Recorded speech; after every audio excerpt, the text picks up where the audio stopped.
to 30 Days of Diablo with me, Mr.C. And the first thing we need to learn is how to get the Diabolo spinning. The simplest way is to start on your right hand side and get it rolling along first of all.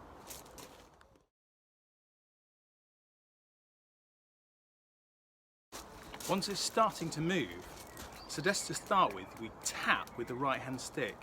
Keep tapping the stick up, up, up, up like this. You notice my right stick's going higher than my left.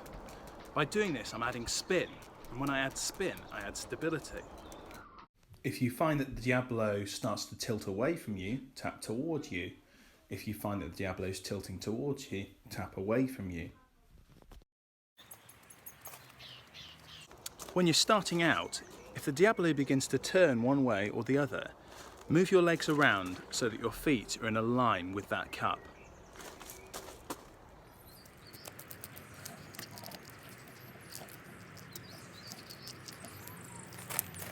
The next way we're going to add spin is by adding a simple loop around the Diabolo. This increases the friction and allows us to get the Diabolo spinning a bit faster.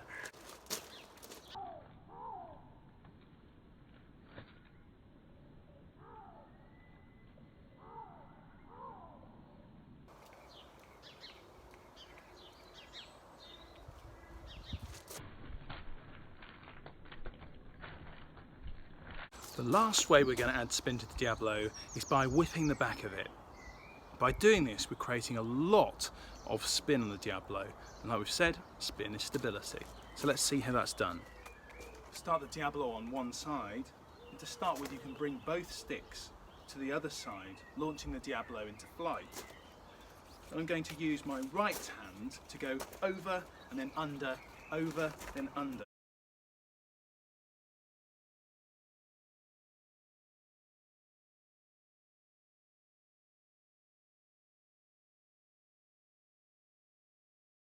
When I'm pulling with this right hand, try and give the slack with the left hand, letting it come loose. And letting the Diabolo spin in that one direction, instead of trying to whip in one direction and then the other, which will just cause the Diabolo to slow down.